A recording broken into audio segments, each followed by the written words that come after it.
Hello everyone, क्या हाल चाल सभी का स्वागत है यार first lecture of solutions chapter में। इस वीडियो में हम एक यार नया चैप्टर स्टार्ट करने वाले हैं। ठीक है, बहुत अच्छा चैप्टर है, इंटरेस्टिंग चैप्टर है और इजी चैप्टर है ना। देखो, बहुत सारे चैप्टर्स ऐसे होते हैं जो बच्चों को डिफिकल्ट लगते हैं, लेकिन यार ये ऐसा चैप्टर नहीं है जो बच्चों को डिफिकल्ट लगे। आसान चैप्टर है और थ्योरेटिकल बेस्ड आपके न्यूमेरिकल्स रहते हैं। इसका मतलब क्या, जैसे देखो कोई सा भी फिजिकल केमिस्ट्री का चैप्टर होता है, उसमें दो हिस्से होते हैं ना, एक तो ये थ्योरी होती है और एक आपकी न्यूमेरिकल्स होते हैं, करेक्ट। तो आप लोगों को थ्योरी अच्छे से समझते जाना है। थ्योरी अगर आप अच्छे से समझते जाओगे तो न्यूमेरिकल ऑटोमेटिकली बहुत आसान होते जाएंगे। मुश्किल बिल्कुल भी नहीं है ये चैप्टर, है ना। लेकिन फिजिकल केमिस्ट्री के चैप्टर में दोनों एस्पेक्ट्स होते हैं, थ्योरी भी होती है और आपके न्यूमेरिकल भी होते हैं। थ्योरी को आप शानदार तरीके से समझते जाओ और जो मैं आपको क्वेश्चन करवाते जा रहा हूं वो साथ साथ करते जाइए, ऑटोमेटिकली चीजें इंप्रूव होती जाएंगी आपकी।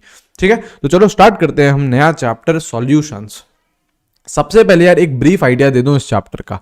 अगर यार नीट पर्सपेक्टिव से बात करें, हम नीट पर्सपेक्टिव से बात करें तो आप 1 से 2 क्वेश्चन एक्सपेक्ट कर सकते हो इस चैप्टर से। नीट पर्सपेक्टिव से बात करें तो 1 से 2 क्वेश्चन आप लोग एक्सपेक्ट कर सकते हो नीट में।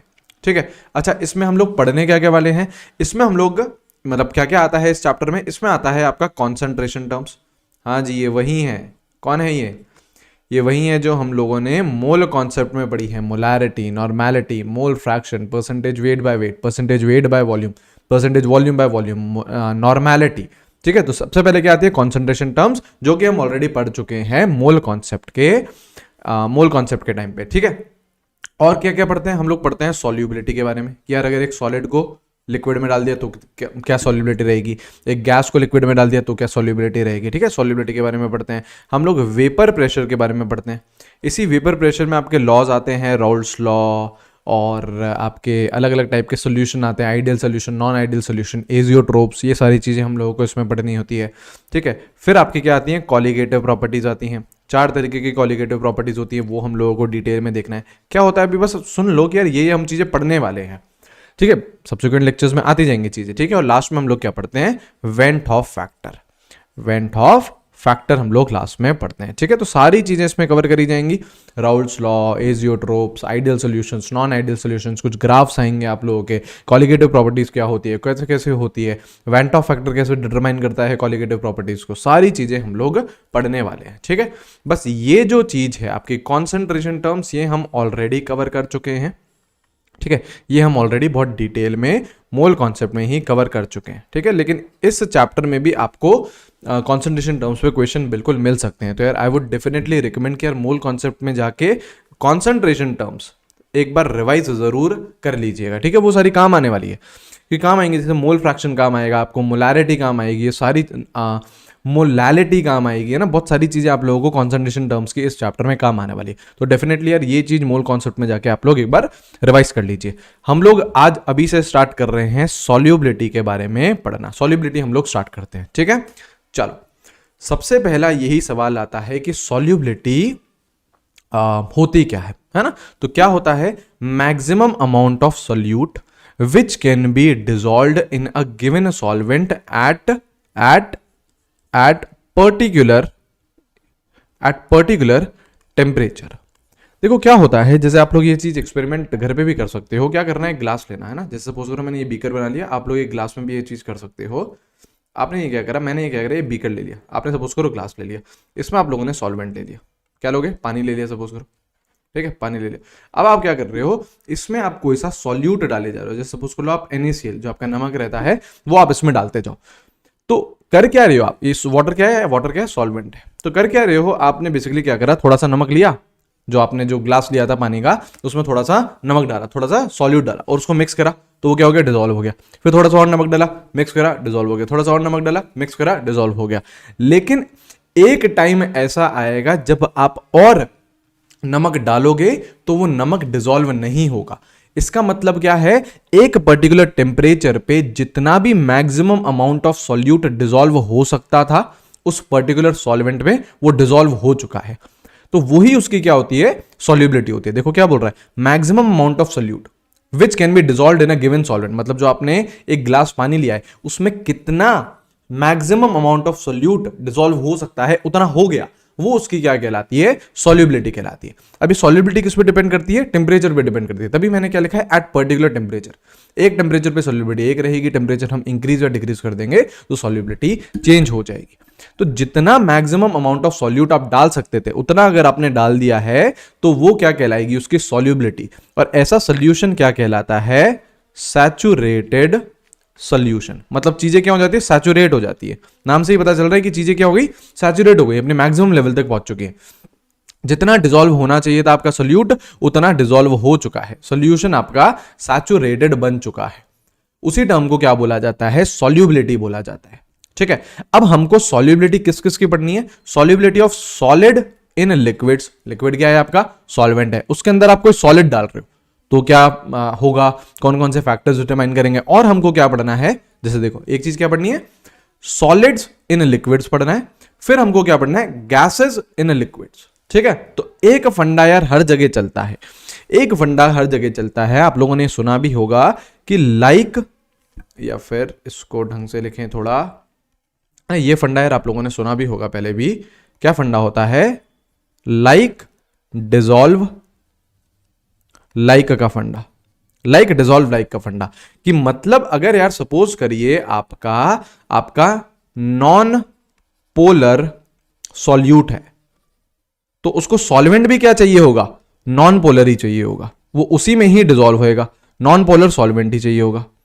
और उधर ही यार अगर आपका जो सॉल्यूट है वो पोलर है, मतलब कुछ ना कुछ पोलैरिटी है, पोलर नॉन पोलर यार हम लोग डायपोल मोमेंट से देख सकते हैं, है ना। अब अगर आपका डायपोल मोमेंट 0 आ जाता है तो क्या रहती है, चीजें नॉन पोलर रहती है। और डायपोल मोमेंट अगर 0 नहीं आता है तो पोलर रहती है। ठीक है, और अगर पोलर सॉल्यूट है तो आपका सॉल्वेंट भी क्या रहेगा, पोलर रहेगा, सॉल्वेंट भी क्या रहेगा, पोलर रहेगा।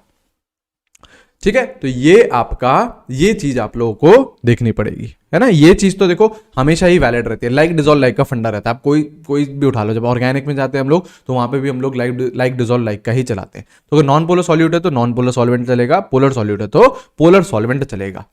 अब ऐसे कौन से फैक्टर्स हैं जो डिपेंड करता है, जिसपे डिपेंड हमारी सॉल्युबिलिटी करती है। तो देखो मेजरली आपके दो फैक्टर्स रहेंगे, factors affecting solubility of solids in liquid. अगर आप एक सॉलिड लिक्विड में डाल रहे हो तो मेजरली आपके दो फैक्टर्स पे चीजें या फिर सॉल्युबिलिटी डिपेंड करेगी। सबसे पहला कौन सा है आपका, टेम्परेचर।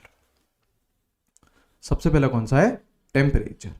ठीक है, अब देखो जो आपकी सॉल्युबिलिटी है, किसकी सॉल्युबिलिटी, किसकी हम पढ़ रहे हैं सॉलिड्स इन लिक्विड्स। ठीक है, आपने किसी सॉलिड को लिक्विड के अंदर डाल दिया तो सॉल्युबिलिटी मेजरली दो तरीके की हो सकती है। मतलब यार अगर आपने कोई सा भी सॉलिड अपने एक लिक्विड में डाला तो या तो यार वो प्रोसेस जब आपका जो सॉलिड है वो सॉल्युबल होना स्टार्ट करेगा किसमें, लिक्विड के अंदर, तो या तो यार वो प्रोसेस एंडोथर्मिक हो सकता है ना, या तो हीट एनर्जी रिक्वायर्ड रहेगी, या फिर वो प्रोसेस एक्सोथर्मिक हो सकता है, हीट एनर्जी रिलीज होगी। दो ही चीजें हो सकती हैं, या तो जो सॉल्युबिलिटी है एंडोथर्मिक रहेगी या फिर एक्सोथर्मिक रहेगी, है ना। अब अगर एंडोथर्मिक होती है और अगर आप टेम्परेचर बढ़ाते हो तो आपकी, हम ली चैटले प्रिंसिपल ध्यान करो, मुझे बताइएगा, है ना। अगर एंडोथर्मिक रिएक्शन है और मैं जैसे ही टेम्परेचर बढ़ाता हूं तो क्या रिएक्शन फॉरवर्ड डायरेक्शन में जाती है, बिल्कुल फॉरवर्ड में जाएगी। तो मतलब चीजें सॉल्यूबल होंगी, मतलब चीजें सॉल्युबिलिटी इंक्रीज करेगी। और उधर ही यार अगर टेम्परेचर डिक्रीज होता है तो ली चैटले प्रिंसिपल क्या बोलता था, अगर प्रोसेस एक्सोथर्मिक है ना, टेम्परेचर डिक्रीज नहीं, यहां पे भी ऐसा करो, टेम्परेचर इंक्रीज ही करो, है ना, टेम्परेचर इंक्रीज ही करो। आपका प्रोसेस क्या है, एक्सोथर्मिक है, और आप क्या कर रहे हो, टेम्परेचर इंक्रीज कर रहे हो, तो रिएक्शन कहां जाती है, बैकवर्ड डायरेक्शन में जाएगी, तो सॉल्युबिलिटी डिक्रीज करेगी। ये ध्यान रखिएगा। अगर एंडोथर्मिक है टेम्परेचर बढ़ाने पे सॉल्युबिलिटी बढ़ेगी, एक्सोथर्मिक है टेम्परेचर बढ़ाने पे सॉल्युबिलिटी घटेगी। ठीक है, ये किसका पढ़ रहे हैं हम, जब आप एक सॉलिड को एक लिक्विड के अंदर डिसॉल्व कर रहे हो। सबसे पहला फैक्टर क्या है, टेम्परेचर। दूसरा फैक्टर क्या है, प्रेशर, है ना। तो प्रेशर पे नो इफेक्ट, पहले लिख लेते हैं स्टेटमेंट फिर समझाता हूं। No effect of pressure on solubility of solids in liquids। अगर आप एक सॉलिड को लिक्विड के अंदर डालोगे और प्रेशर इंक्रीज कर रहे हो डिक्रीज कर रहे हो तो कोई भी इफेक्ट नहीं आएगा सॉलिबिलिटी का, क्योंकि यार प्रेशर को हम लोग सॉलिड और लिक्विड से कंपेयर भी नहीं करते हैं। हम लोग प्रेशर किसका मानते हुए चलते हैं? गैस का मानते हुए चलते हैं, ठीक है। सॉलिड और लिक्विड को हम प्रेशर के टर्म्स में इग्नोर ही करते हैं। तो प्रेशर का कोई भी इफेक्ट नहीं है on a solubility of solids in liquid. अगर आप एक सॉलिड को लिक्विड पे डालोगे, प्रेशर चेंज करने पे सॉलिबिलिटी पे कुछ भी फर्क नहीं आएगा, ठीक है। ये चीज क्लियर है। और क्या है अब? Factors effecting solubility of gases in liquid. अब क्या कर रहे हो, एक गैस ली आपने और उसको लिक्विड में आप डिसॉल्व कर रहे हो। कभी ये केस देखा है आपने कि गैस या लिक्विड में डिसॉल्व हो रही है? ये जो एकदम आप पीते हो ना, कोल्ड ड्रिंक पीते हो, तो उसमें क्या होता है? ये रही कोल्ड ड्रिंक की बॉटल, है ना। ऐसे डायग्राम पे मत जाइएगा। सपोज करो ये कोल्ड ड्रिंक की बॉटल है, तो उसमें क्या होता है? उसमें क्या होता है? CO2 डिसॉल्व रहती है ना, है ना। उसमें क्या रहता है? इसके अंदर क्या रहती है? Dissolved CO2। तो CO2 क्या है? Dissolved CO2। तो CO2 क्या है? CO2 गैस है, उसको लिक्विड के अंदर डिसॉल्व कर दिया गया है। तो कौन कौन से फैक्टर्स है? अब अगेन किन किन फैक्टर्स पे solubility of gases in liquids depend करती है? अगेन दो फैक्टर। कौन कौन? अगेन दो फैक्टर। पहला टेम्परेचर, पहला टेम्परेचर। अब इसमें एक स्टेटमेंट लिखेंगे कि solubility of gases in liquids is an exothermic, is always डाल दो, is always an exothermic process. It is always an exothermic process.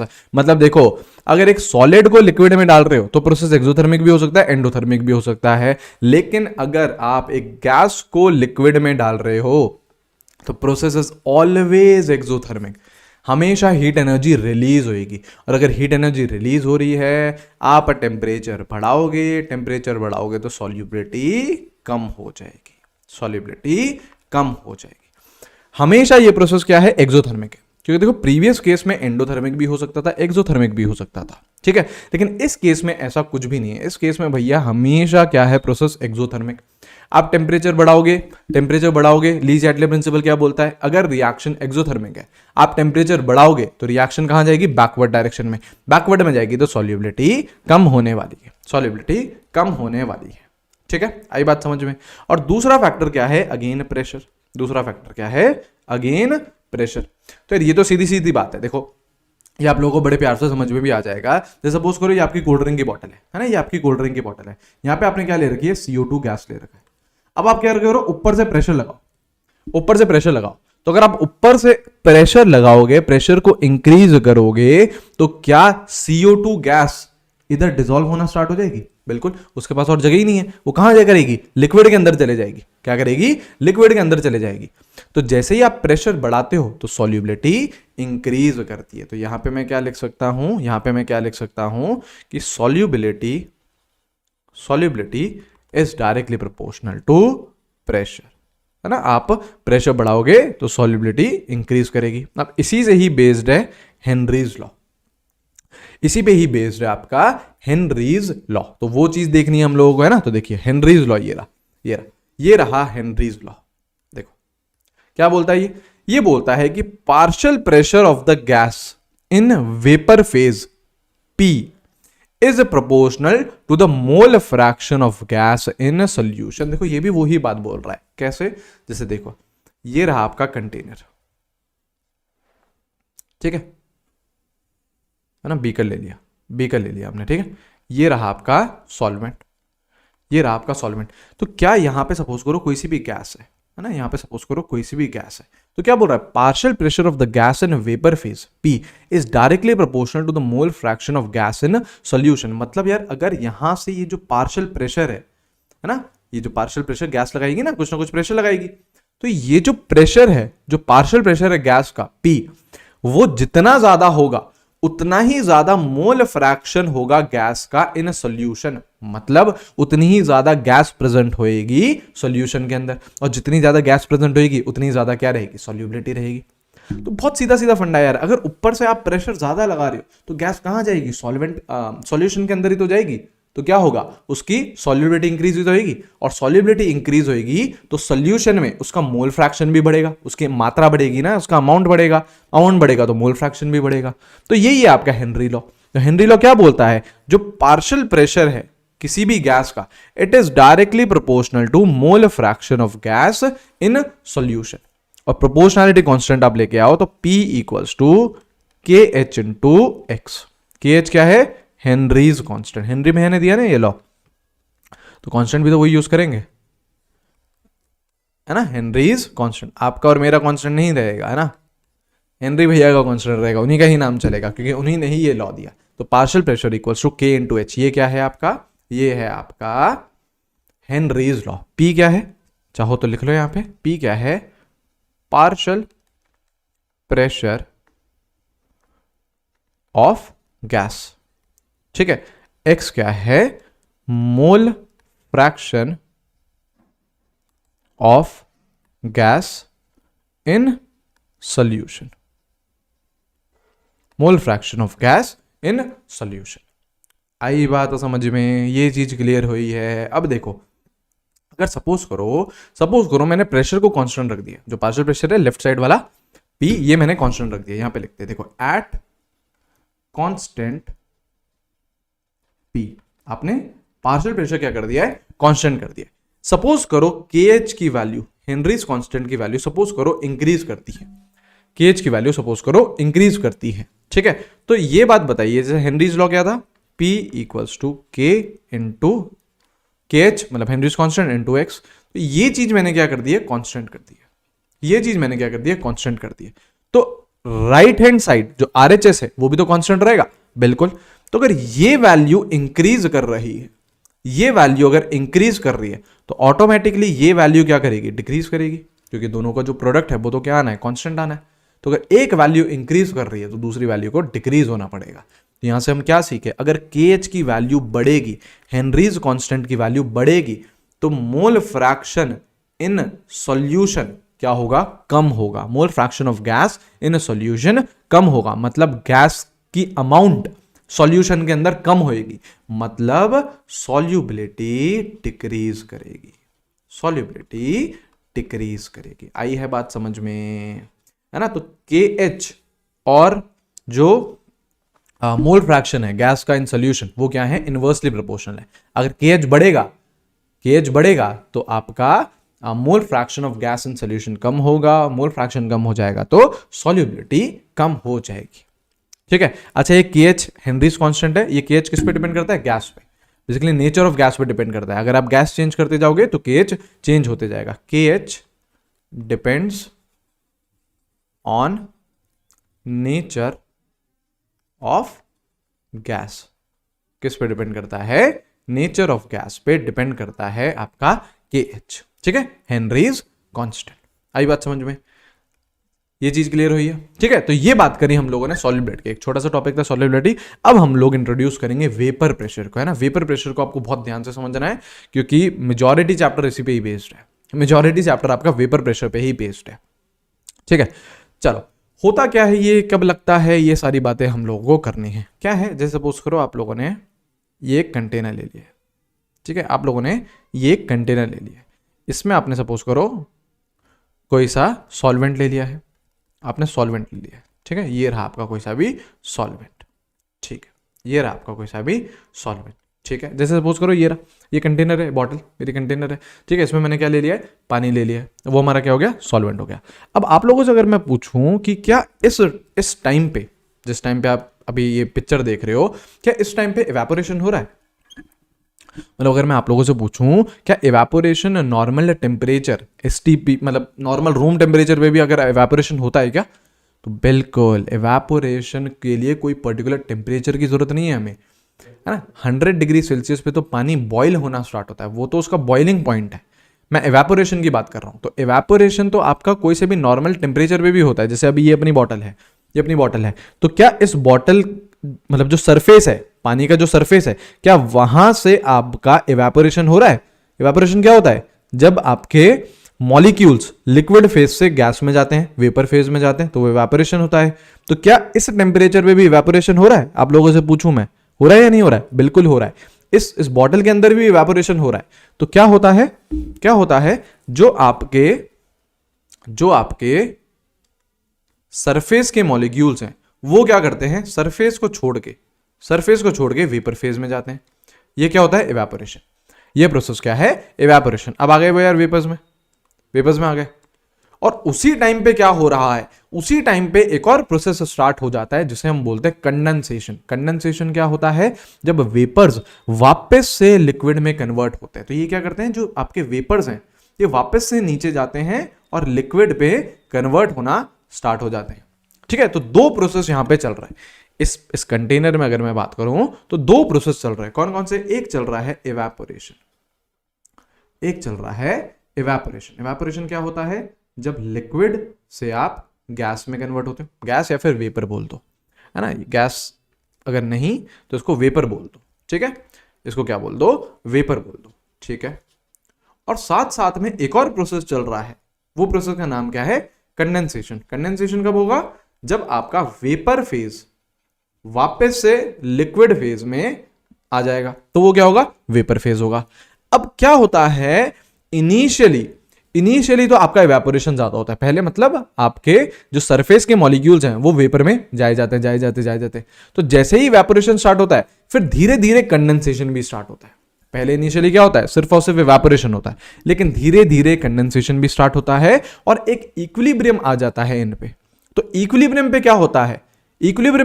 जितना मॉलिक्यूल इवेपोरेट हो रहा है उतने ही मॉलिक्यूल्स कंडेंसेशन का हिस्सा हो रहे हैं। जैसे सपोज करो एक टाइम पे, या फिर ऐसे सपोज करो हर सेकंड 100 मॉलिक्यूल्स इवेपोरेट हो रहे हैं, तो हर सेकंड 100 मॉलिक्यूल्स कंडेंसेट भी हो रहे हैं।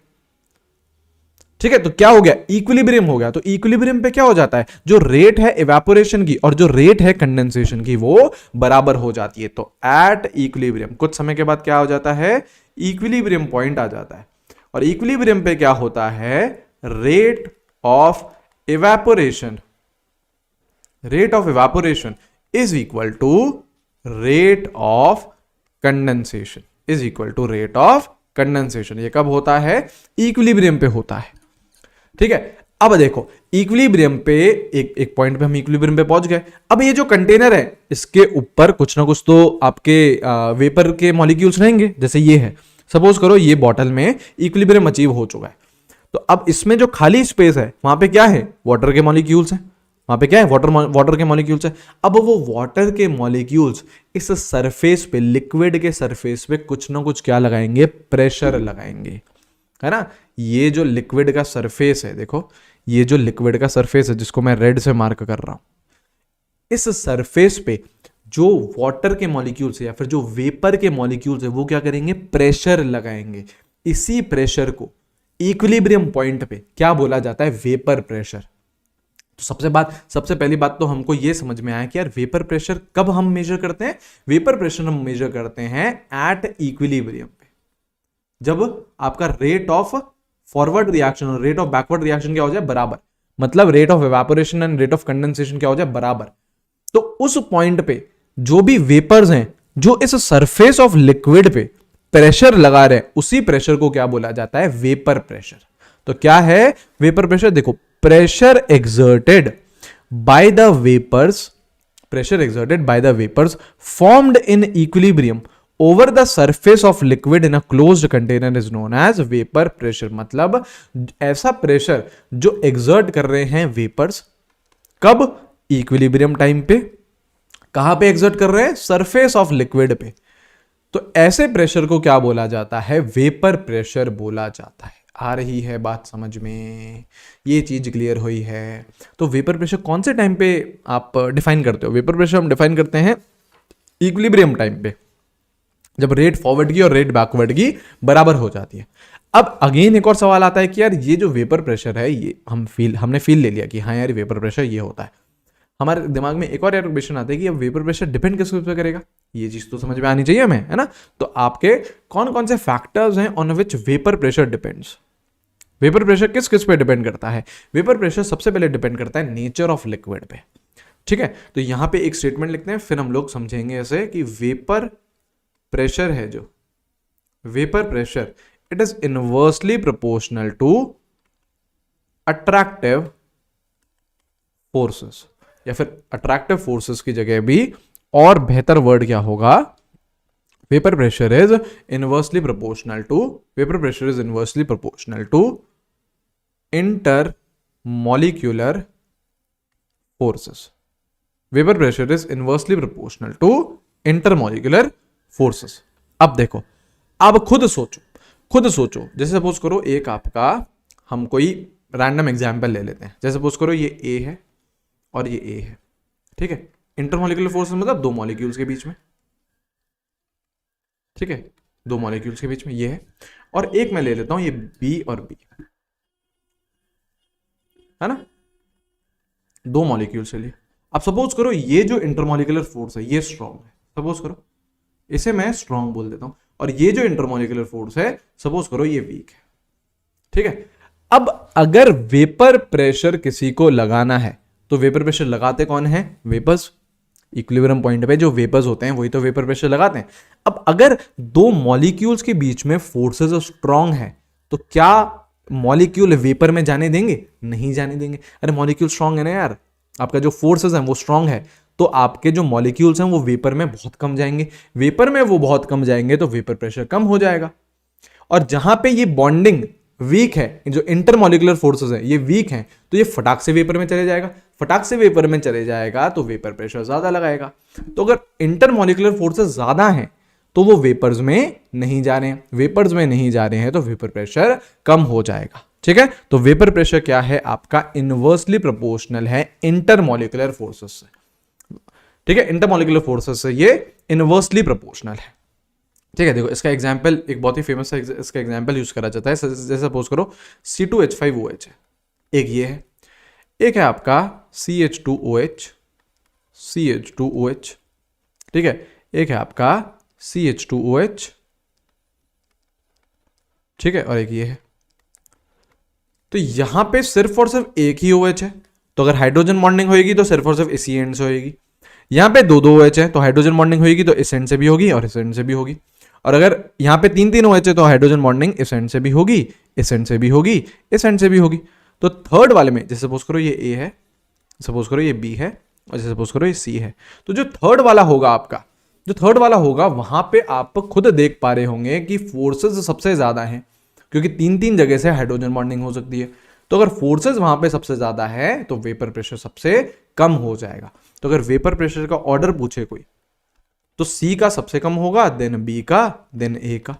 और अगर उधर ही कोई आपसे पूछ लेता इंटरमॉलिक्यूलर फोर्स का ऑर्डर, आपसे पूछ लेता इंटरमॉलिक्यूलर फोर्स का ऑर्डर पूछ लेता, तो C में सबसे ज्यादा होते, देन B में, एंड देन A में। तो वेपर प्रेशर और इंटरमॉलिक्यूलर फोर्सेस इनवर्सली प्रोपोर्शनल है, ये चीज आइए समझ में, ठीक है। अब देखो दो तरीके के सब्सटेंसेस हो सकते हैं, अगर मैं सब्सटेंसेस को ब्रॉडली क्लासिफाई करूं तो दो तरीके के सब्सटेंसेस हो सकते हैं। देखिए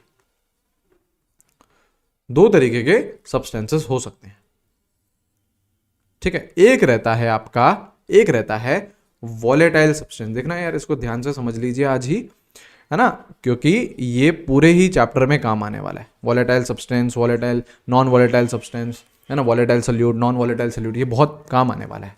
तो सब्सटेंसेस ब्रॉडली हमने दो तरीके के में डिवाइड कर दिया, कौन कौन, एक वॉलेटाइल और एक नॉन वॉलेटाइल। वॉलेटाइल का सीधा सीधा ये मतलब है जो गुस्से वाले होते हैं ना, मैं समझाने की कोशिश कर रहा हूं, ध्यान से समझिए। वॉलेटाइल कौन से होते हैं, गुस्से वाले होते हैं। और ये कौन से प्राणी है, ये शांत इंसान है, ये शांत प्राणी है, ये शांत प्राणी है। गुस्सेल का मतलब क्या है यहां पे, गुस्सेल का मतलब ये है ये इतने इतने गुस्से में हो जाते हैं कि ये वेपर में कन्वर्ट हो जाते हैं, they can be converted into vapours. ये गुस्सेल हैं तो ये वेपर्स में कन्वर्ट हो सकते हैं। ये भैया शांत प्राणी है, इनको गुस्सा गुस्सा नहीं आता है, तो ये वेपर में नहीं जा सकते, they can not be converted into vapours, they can not be converted into vapours. ठीक है। तो जो वॉलेटाइल होते हैं वो गुस्सेल हैं, वो वेपर्स में कन्वर्ट हो सकते हैं, नॉन वॉलेटाइल वेपर में कन्वर्ट नहीं हो सकते। अगर ये वेपर में कन्वर्ट हो सकते हैं तो कुछ ना कुछ वेपर प्रेशर लगाएंगे, बिल्कुल लगाएंगे। अगर यार ये वेपर में कन्वर्ट हो सकते हैं तो इनका कुछ ना कुछ क्या रहेगा, वेपर प्रेशर रहेगा। तो इनका वेपर प्रेशर जीरो नहीं होता है, इनका वेपर प्रेशर कुछ वैल्यू आती है। लेकिन ये बेचारे बोल रहे हैं हम तो यार वेपर में कन्वर्ट हो ही नहीं सकते, हम वेपर में कन्वर्ट नहीं हो सकते, तो हमारा वेपर प्रेशर तो जीरो ही रहेगा, हमारा वेपर प्रेशर जीरो ही रहने वाला है। आई बात समझ में, है ना। वॉलेटाइल सब्सटेंस वेपर में कन्वर्ट हो सकते हैं तो उनका वेपर प्रेशर जीरो नहीं होगा, कुछ ना कुछ वेपर प्रेशर आएगा। नॉन वॉलेटाइल बोल रहे हैं हम नहीं कन्वर्ट हो सकते, तो हमारा वेपर प्रेशर जीरो ही रहेगा, जीरो ही रहेगा। ठीक है। एग्जाम्पल क्या होते हैं, एग्जाम्पल जैसे आपका पानी गुस्सेल है, वेपर में कन्वर्ट हो जाता है ना, एवापोरेशन हो रहा है, तो वेपर्स में तो जा रहा है एवापोरेट होके। ठीक है। जैसे आपके अल्कोहल रहता है CH3OH, ठीक है, ये सब रहता है। जैसे आपका बेंजीन हो गया, ठीक है, टूलिन हो गया, ये सब क्या है आपके वॉलेटाइल कंपोनेंट्स है, ये सब क्या है वॉलेटाइल कंपोनेंट्स। और नॉन वॉलेटाइल जैसे आपका यूरिया, ठीक है, ग्लूकोज, सुक्रोज, ये सब क्या है वॉलेटाइल कंपोनेंट्स है, सॉरी नॉन वॉलेटाइल कंपोनेंट है जो वेपर में कन्वर्ट नहीं हो सकते। तो ब्रॉडली हमने दो तरीके से क्लासिफाई कर दिया सब्सटेंसेस को। ठीक है। तो ये पहला फैक्टर है। पहला फैक्टर क्या है, जिस पे वेपर प्रेशर डिपेंड करता है, नेचर ऑफ लिक्विड। जितने ज्यादा अट्रैक्टिव फोर्सेस रहेंगे, जितने ज्यादा इंटरमोलिकुलर फोर्सेस रहेंगे, वेपर प्रेशर उतना ही कम रहेगा। दूसरा क्या है, दूसरा आपका टेम्परेचर। अब ये बहुत ही आसान है या सीधी सीधी बात है ना। अगर मैं टेम्परेचर बढ़ाऊंगा तो क्या ज्यादा मॉलिक्यूल्स लिक्विड को छोड़ के वेपर में कन्वर्ट होंगे, बिल्कुल। और अगर लिक्विड को छोड़ के ज्यादा वेपर्स बन रहे हैं, टेम्परेचर बढ़ाने पे ज्यादा वेपर्स बन रहे हैं, तो वेपर प्रेशर भी इंक्रीज करेगा, वेपर प्रेशर भी इंक्रीज करेगा। तो सीधा सीधा मैं क्या बोल सकता हूं कि जो आपका वेपर प्रेशर है, जो वेपर प्रेशर है, that is directly proportional to temperature. Temperature अगर हम बढ़ाएंगे तो वेपर प्रेशर इंक्रीज करेगा। ठीक है। क्योंकि टेम्परेचर बढ़ाने पे ज्यादा वेपर्स बनेंगे, ज्यादा वेपर्स बनेंगे तो वो ज्यादा वेपर प्रेशर लगाएंगे। सीधी सीधी बात है, सीधी सीधी बात है। ठीक है। तो दो फैक्टर्स पे डिपेंड कर रहा है, कौन कौन सा, एक तो हो गया आपका नेचर ऑफ लिक्विड, एक हो गया आपका टेम्परेचर। ठीक है। अब यहां पे एक खास पॉइंट डालिए, सिर्फ और सिर्फ इन्हीं दो फैक्टर्स पे डिपेंड करता है वेपर प्रेशर, है ना। यही पॉइंट लिख रहे हैं कि vapour pressure does not depend on, vapour pressure और किसी पे डिपेंड नहीं करता, सिर्फ दो फैक्टर्स, नेचर ऑफ लिक्विड और आपका temperature. It does not depend on amount of liquid, नहीं डिपेंड करेगा, बिल्कुल नहीं करेगा, बिल्कुल नहीं करेगा। It does not depend on surface area of container या फिर ऑफ लिक्विड, उस पर भी डिपेंड नहीं करेगा, बिल्कुल डिपेंड नहीं करेगा, किसी पे भी डिपेंड नहीं करेगा। It does not depend on volume of liquid, सिर्फ और सिर्फ दो फैक्टर्स पे, किस पे, टेम्परेचर पे और नेचर ऑफ लिक्विड पे, क्या लिक्विड कैसा है उस पे, और टेम्परेचर ज्यादा या कम है उस पे। That's it. मतलब अगर कहीं पे भी लिखा हुआ हो x ग्राम, मान लो H2O है, ठीक है, इसका सपोज करो वेपर प्रेशर है A, और सपोज करो y ग्राम H2O ले लूं, तो उसका वेपर प्रेशर कितना रहेगा, A ही रहेगा। कितना अमाउंट ले रहे हो उस पर डिपेंड ही नहीं कर रहा है। A एक बार वैल्यू फिक्स हो गई तो जीवन भर उसकी A ही रहेगी। कितना वॉल्यूम ले रहे हो, आपने लिया x ml H2O, है ना, इसका वेपर प्रेशर सपोज करो B आया, आपने लिया y ml H2O, इसका वेपर प्रेशर भी क्या आएगा, B आएगा। वॉल्यूम पे भी डिपेंड नहीं करेगा। सरफेस एरिया आपने क्या लिया है कंटेनर का, उस पे भी डिपेंड नहीं करेगा, किसी पे भी डिपेंड नहीं करेगा, सिर्फ और सिर्फ टेम्परेचर पे डिपेंड करेगा। और लिक्विड क्या है, वाटर है, अल्कोहल है, बेंजीन है, टूलिन है, उस लिक्विड पे डिपेंड करेगा, उसके अट्रैक्टिव फोर्सेस क्या है उस पे डिपेंड करेगा। टेम्परेचर किसी पे भी उसको कुछ भी फर्क, मतलब टेम्परेचर से फर्क पड़ता है, और अमाउंट कितना ले रहे हो, वॉल्यूम कितना ले रहे हो, उससे कुछ भी फर्क नहीं पड़ता है, उससे कुछ भी फर्क नहीं पड़ता है। आई बात समझ में, ये ध्यान रखना, यहां से यार क्वेश्चन पूछा जा सकता है, ध्यान रखिएगा ये चीज। ऑलराइट, चलो अब देखो, अब आपका वेपर प्रेशर ऑफ सोल्यूशन की बात करने वाले हैं ना। अब आपके इसमें दो केसेस आएंगे, ठीक है। अब यहां से आपके धीरे धीरे धीरे धीरे न्यूमेरिकल से स्टार्ट होने वाले हैं, ठीक है। तो हमको बहुत शानदार तरीके से सारी चीज समझनी है ना। अभी जैसे देखो क्या है, वेपर प्रेशर ऑफ सोल्यूशन है। सोल्यूशन पहली बात तो किससे बनता है? सोल्यूशन दो चीजों से बनता है, सॉल्यूट से बनता है और सॉल्वेंट से बनता है, ठीक है। हम केस वन क्या पढ़ रहे हैं? केस वन पढ़ रहे हैं having non volatile solute, having non volatile solute. देखो पूरे के पूरे इस चैप्टर में हम अजम्पशन लेते हुए चलेंगे। हम एक अजम्पशन लेते हुए चलेंगे, यहीं पे लिख देते हैं, एक अजम्पशन लेते हुए चलेंगे पूरे चैप्टर में। हमारा अजम्पशन क्या होगा? हमारा अजम्पशन ये होगा कि जो सॉल्वेंट है इज ऑलवेज वॉलेटाइल। जो सॉल्वेंट है वो हमेशा हम लोग वॉलेटाइल मानते हुए चलेंगे, ठीक है। सॉल्यूट कभी नॉन वॉलेटाइल हो सकता है और कभी वॉलेटाइल हो सकता है। सॉल्यूट पे डिपेंड करेगा वॉलेटाइल है नॉन वॉलेटाइल है, लेकिन सॉल्वेंट हमेशा क्या रहेगा? आपका वॉलेटाइल रहेगा। अब देखो हम क्या पढ़ने वाले हैं? वेपर प्रेशर ऑफ सॉल्यूशन पढ़ने वाले हैं। ध्यान से सुनते जाना है ना, मजा आएगा आप लोगों को। सबसे पहली बात तो ये कि यार सॉल्यूशन किस किस से बनता है? सॉल्यूशन आपके दो सब्सटेंसेस से बनता है। कौन? एक होता है सॉल्यूट और एक होता है सॉल्वेंट, है ना। सॉल्यूशन आपका दो तरीके से बनता है, सॉल्यूट भी होता है और सॉल्वेंट भी होता है। सॉल्यूट को हम रिप्रेजेंट करते हैं बी से, सॉल्वेंट को हम रिप्रेजेंट करते हैं ए से, ठीक है। ठीक है, ये चीज बिल्कुल आई समझ में, है ना। अब हम लोग इस पर्टिकुलर केस में सॉल्यूट को क्या मानते हुए चल रहे हैं? Non volatile. क्या मानते हुए चल रहे हैं? नॉन वॉलेटाइल मानते हुए चल रहे हैं। और सॉल्वेंट को हम क्या मानते हुए चलेंगे? वॉलेटाइल मानते हुए चलेंगे। बिल्कुल ठीक है, बिल्कुल ठीक है, ठीक है। तो आपका सॉल्यूट का वेपर प्रेशर क्या होगा? सॉल्यूट का वेपर प्रेशर क्या होगा? 0 होगा। नॉन वॉलेटाइल है ना, वेपर्स में कन्वर्ट ही नहीं हो सकता, तो वेपर प्रेशर क्या रहेगा? 0 रहेगा। और सॉल्वेंट क्या है? वॉलेटाइल, तो इसका तो वेपर प्रेशर कुछ ना कुछ रहेगा, इसका तो वेपर प्रेशर रहेगा, कुछ ना कुछ रहेगा। और उस वेपर प्रेशर को मैं क्या बोलने वाला हूं? पी नॉट ए बोलने वाला हूं। सुनना ध्यान से, उसको मैं क्या बोलने वाला हूं? पी नॉट ए बोलने वाला हूं। आप जरा पिक्चर समझने की कोशिश करना। चलो पहले ये लिख देते हैं कि सपोज करो इसके मोल्स, है ना, इसके मोल्स मैं मान लेता हूं NB और इसके मोल्स में मान लेता हूं Na, ठीक है। और मोल फ्रैक्शन भी लिख लेते हैं। ये इसका XB क्या हो गया? इसका मोल फ्रैक्शन, और इसका मोल फ्रैक्शन क्या हो गया? XA। इसका मोल फ्रैक्शन क्या हो गया?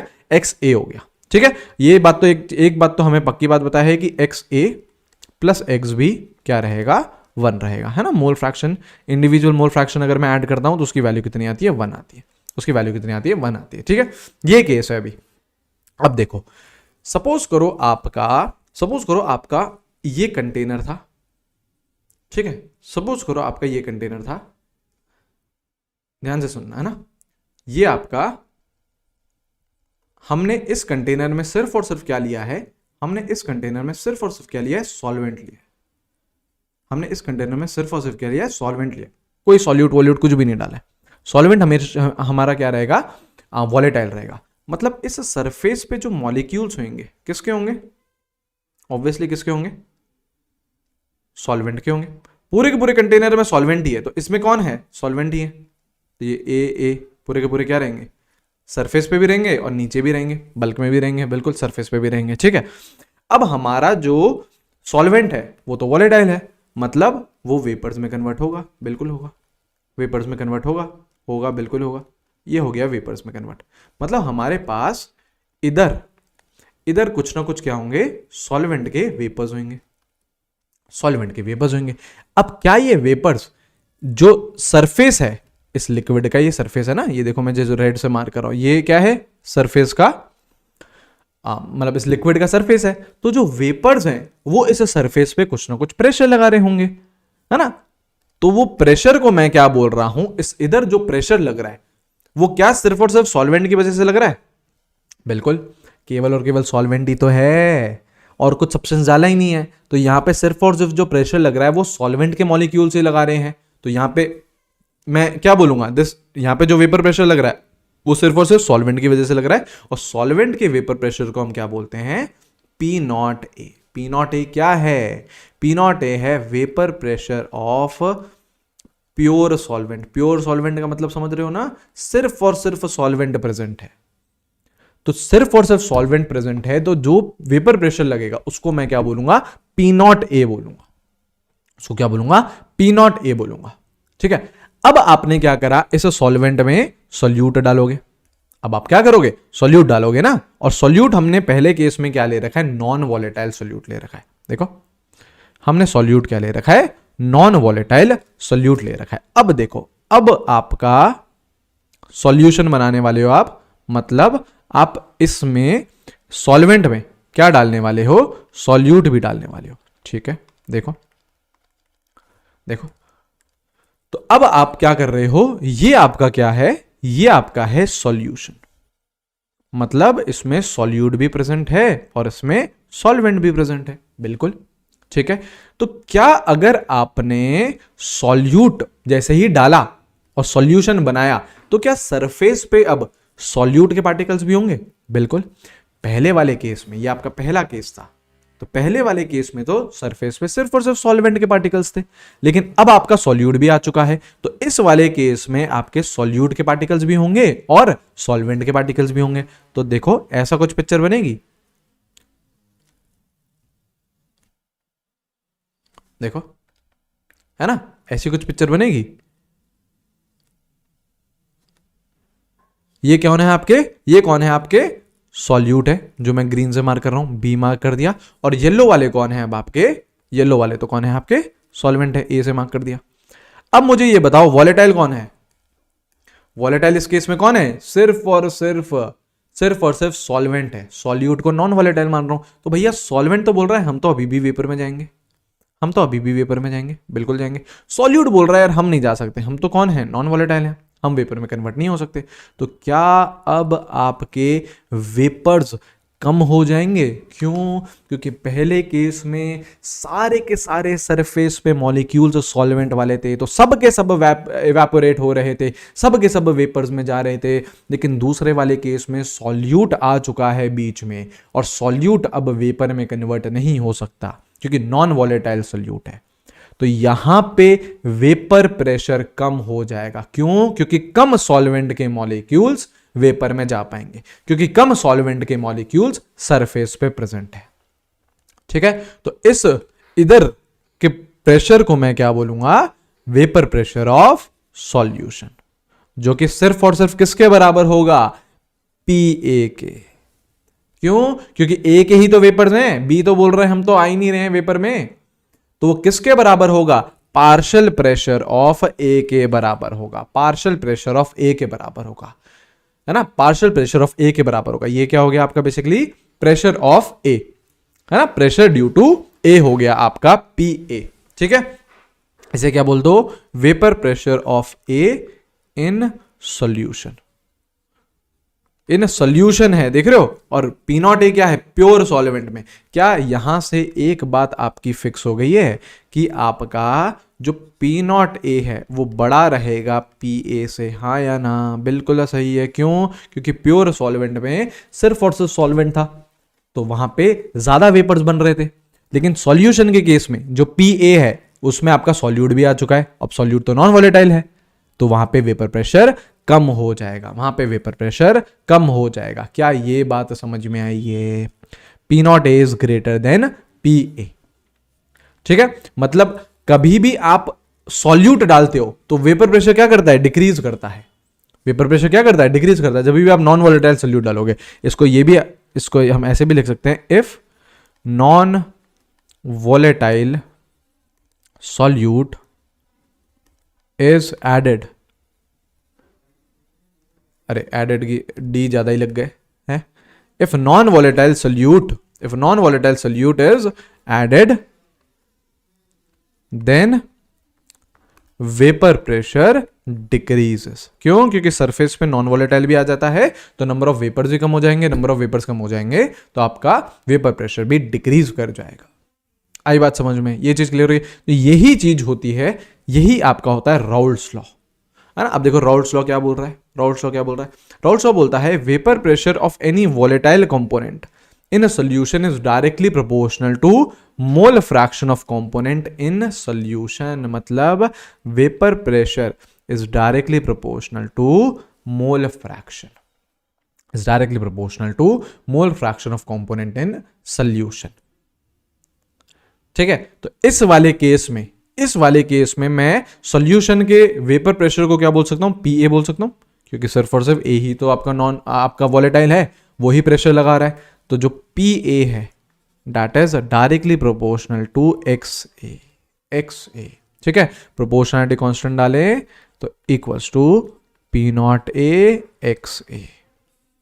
ये आपका बन रहा है राउल्ट्स लॉ। पीए क्या है ना, इसकी पूरी टर्मिनोलॉजी समझ लो ढंग से।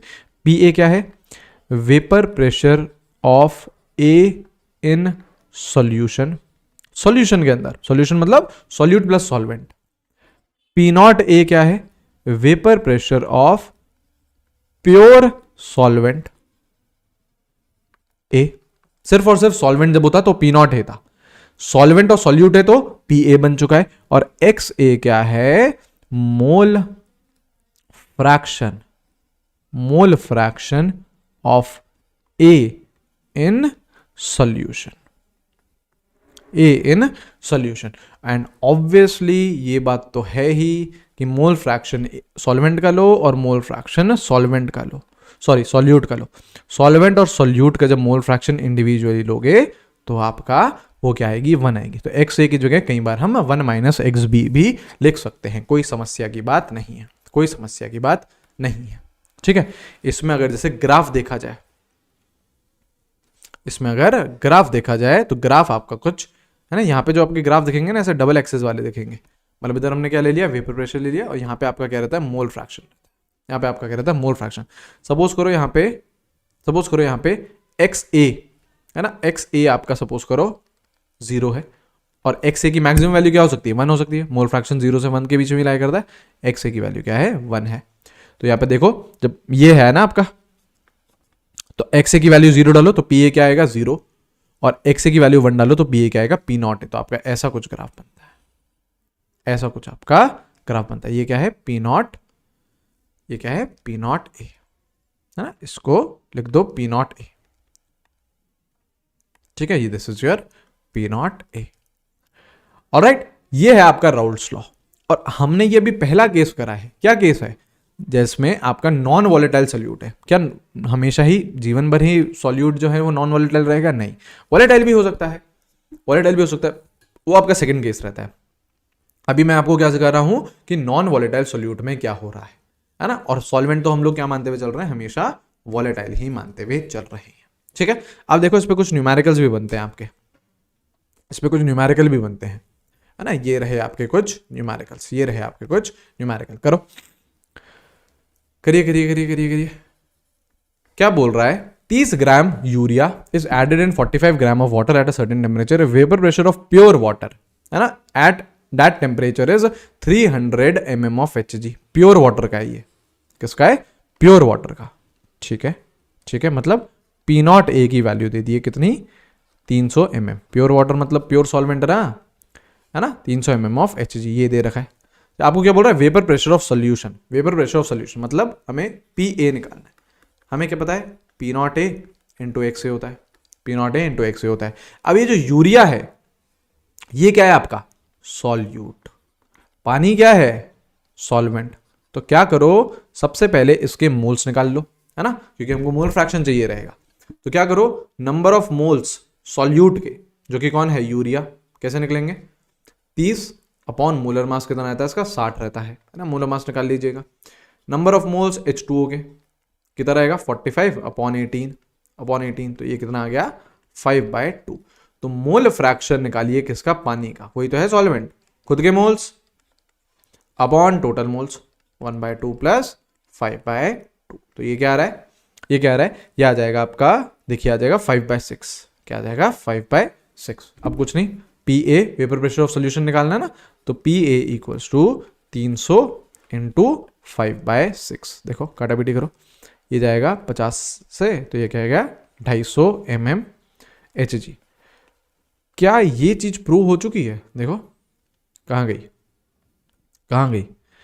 ये चीज मैंने लिखी थी कि जो प्योर सॉल्वेंट का वेपर प्रेशर रहेगा वो हमेशा ज्यादा रहेगा सोल्यूशन से। क्या ये चीज प्रूव हो गई है, तो न्यूमेरिकल से प्रूव हो गई, अगर ध्यान से देखो तो जो प्योर सॉल्वेंट था उसका वेपर प्रेशर कितना था 300, सॉल्यूशन का कितना आया 250। तो क्या यहां से ये चीज प्रूव हो गई कि P nought A is greater than P A, है ना। तो ये ऐसा होता है, ठीक है। अच्छा सेकंड पार्ट क्या है, सेकंड पार्ट क्या है आपका, ये तो पहला पार्ट था। सेकंड पार्ट क्या है, mole fraction of solute and solvent, तो ये तो हमने निकाल लिया है ना। मोल फ्रैक्शन H2O का कितना है 5/6, और मोल फ्रैक्शन यूरिया जो कि सॉल्यूट है उसका कितना होगा 1 - 5/6, कितना हो जाएगा 1/6, है ना, क्योंकि दोनों का एडिशन क्या है, बनाना है, दोनों का एडिशन क्या आएगा 1 आएगा। मोलालिटी ऑफ सोल्यूशन, अब भैया ये आप लोगों का होमवर्क है, ये आप लोगों का होमवर्क है, ये आप लोगों का होमवर्क है ना। अब आप लोगों को कॉन्सेंट्रेशन टर्म्स रिवाइज करनी है। कॉन्सेंट्रेशन टर्म्स में मैंने आप लोगों को बहुत सारे फॉर्मूले सिखाए थे, तो वहां पे मोलालिटी और मोल फ्रैक्शन को रिलेट करने वाला भी फॉर्मूला बताया था। याद आ रहा है कुछ, याद आ रहा है, हाँ याद आना चाहिए भैया, है ना, बहुत इंपॉर्टेंट फॉर्मूला है। PYQs देखोगे तो उस फॉर्मूले से क्वेश्चन आए हुए हैं, ठीक है। तो ये आप लोगों का होमवर्क है, इसको आप अटेम्प्ट करिएगा। कॉन्सेंट्रेशन टर्म्स पढ़ लो यार वापस से, बहुत इंपॉर्टेंट है। कॉन्सेंट्रेशन टर्म बहुत काम आती है यार, मोल कॉन्सेप्ट से क्वेश्चन आ सकता है, वहां से सॉल्यूशन चैप्टर में भी काम आता है, इक्विलिब्रियम रहता है उसमें भी काम आती है, तो वो तो आपको टिप्स पे होनी ही चाहिए चीजें, ठीक है। चलिए अब देखो ये है केस 2। केस 2 क्या करते हैं हम लोग नेक्स्ट वीडियो से स्टार्ट करते हैं। केस 2 क्या है, vapour pressure of solution containing volatile component, मतलब वॉलेटाइल सॉल्यूट है, वॉलेटाइल सॉल्यूट है और वॉलेटाइल ही सॉल्वेंट है। सॉल्वेंट को तो हम हमेशा क्या मानते हुए चल रहे हैं, वॉलेटाइल, और इस केस में सॉल्यूट भी आपका वॉलेटाइल हो चुका है, मतलब दोनों के वेपर प्रेशर लगेंगे, ठीक है। तो इस लेक्चर को ढंग से देखिए, नोट्स बनाइए, और केस 2 के साथ हम लोग नेक्स्ट लेक्चर से स्टार्ट करते हैं। ऑलराइट, चलिए take care everyone, have a great day, see you guys, bye bye.